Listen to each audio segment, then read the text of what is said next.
Woo! Hey boys, don't look. I know quality isn't great. It's alright, but I really had to get this point through. Sean O Malley's career is very overrated, and it's low-key just not it. It just isn't it. Sean O Malley starts off his career with a great knockout in the contender series, and you know what? Great career. He's finding some people, and he has some. He's getting some. Or slowly getting higher matchups. He's finding some people that had fought for the title in Strike Force and shit like that. Okay, cool. That's fine. Knocks him out. Great highlight reels. Amazing personality on the mic. And great promotion skills. He obviously goes and he kind of fights someone who was not his first test, but he's fighting a vet. In Chita Vera, he loses that fight. But still, in that fight, he's still getting whooped. He's still getting whooped. I don't know why no one's acting like he's still not getting whooped. He's still getting whooped. He obviously loses that fight to a freak injury. That's fine. Still, doesn't matter. We get it. Okay, cool. We move this fight up. He fights it's right Pavuz or some shit, whatever. And he goes and he fights Pedro Munez. His first ever fight in the rankings. Maybe he's got a new contract, but his first release finally for Pedro Munez. He goes to Pedro Munez, first round. Pedro Munez wins the first round. 10-9 Pedro Munez. Second round, Sean O Malley comes, I punch the shit at him, and scratches his Korea. Cool. Pedro Munez is pulled out of the fight, but you know what the funny thing about this is? Sean O Malley was talking a lot of shit about Pedro, saying, oh, he's faking the injury. He actually isn't injured. And all that shit, and it's all of this, all the time. And like the medical reports coming out, and it's like he just scratched his eye, bro. The video is there. Like, bro, you did it. What are you talking about? You did it. And yeah, cool.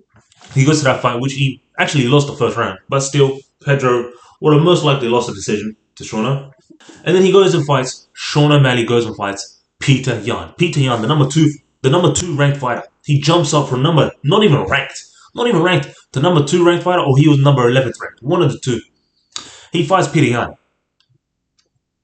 And I wish I could tell you he dominated. No, he beats Peter Yan through some bullshit decision, which at the time everybody knew that Peter Yan won the fight. Even if you watch the fight back, Peter Yan won the fight. It was just kind of like a very general consensus that Peter Yan won that fight. It was 2-1, 29-29.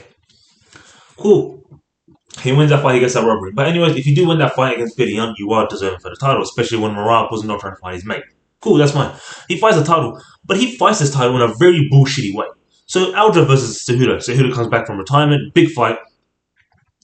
Still, I think like 300,000 buys. Still, big fight. I love the fight. Great fight. Aljo goes 5 hard rounds against Henry Cejudo. Just they're beating each other. I think it was a 3-2 victory. Amazing, great takedowns, great scrambles, great fight, great striking. It was actually one of my favorite fights. That's a bullshit, but it's a great fight to watch. You want to know what happened? So obviously, Aljo wins the fight. He is bruised. His shoulder is his spinal injury turned into Mike Tyson and shit. He needs a lot of time back. He needs a lot of time. First of all, to get bigger again and to cut down, because that's just how he fights. He doesn't fight too often. He gets very big and he cuts down. That's just how Aljo fights. He hate or not, but that's just how he fights. So the UFC makes Aljo make a quick turnaround. I don't even know how they convinced him. They make Sean O Malley have a fight with him, but not in Aljo's best. You know, like how you should fight a champion, in my opinion. He probably should be at his best. He fights Aljo in this really weird predicament where he fights Aljo with all those injuries, with a 3-month turnaround. And he's had like I think a 12-month, maybe 13, 10, 9 months or some shit turnaround. Like, what kind of bullshit is this? Like, what? You just made Aljo fight some guy like Henry Cejudo, who was still amazing coming back from his first fight. Who was looking amazing in that fight. It's not like he was looking back in his other fights. And also, Henry Cejudo's only beat really good people. I mean, he's only fought really good people since his comeback. What are we doing here? What are we doing here, man? I don't get it. I don't get it. Still, I don't get it. Why did we do that? And I don't even know why. I wish I would have told him. That Sugar Sean O Malley fight was there the whole time. He didn't have to make a 3-month turnaround. He could have made a 12-month turnaround. Cool.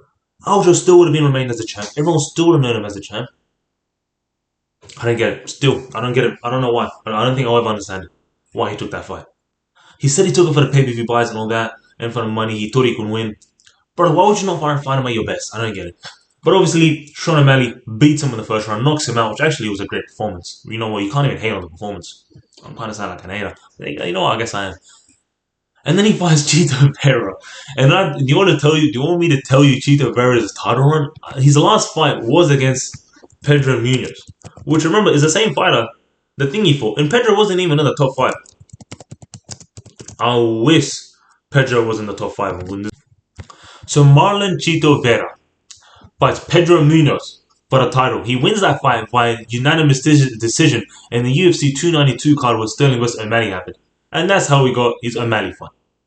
Because, the beef and all that, still stupid. But before that, Chino Vera had fought Corey Sandhagen, where he lost in split decision, where he got his ass whooped. Whooped for 5 rounds.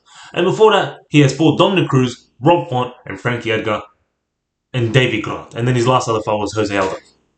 What the At the time, we had Marab. At the time, I think we had Corey. We had Corey. I don't even know. Who else? There was so many cunts at the time as well. You could have also done the rematch. You could have also done the fudging rematch with Aljo with an actual proper camp and all that shit. And Aljo's first fight against Calvin Kattar, showing that he was still levels above him. I just think his career is bullshit. And then when he had his first tough fight against Sean O Malley vs. Marab, he loses. He gets dominated, he loses. And he comes back with his retirement. Great thingy. He was injured. Cool, makes sense. And he just gets finished quicker. Sean O Malley, the poor guy, is in a very weird situation where his career, he can't do the big fights, but he needs the small little fights. He needs to have a real fight where he's moving up the rankings and he's fighting these people and he's slowly getting better. Because his whole career has been gifted to him. And I feel like the UFC can just do this to any type of fighter. And they have tried it. They just haven't been too smart with it. They took a very big gamble on the PDL fight, and that paid off. It's always something funny about it. Why do always these decisions that are very important always goes the UFC's ways? There's always a robbery, but it always goes the UFC's ways. It's always the fight that the UFC wants. I don't know. I wish someone could explain it to me. But alright. Adios. Talk about it in the comments if you agree with me or not. But I just think it's a very overrated career and a very controlled career. Very boxing-like. Alright, adios.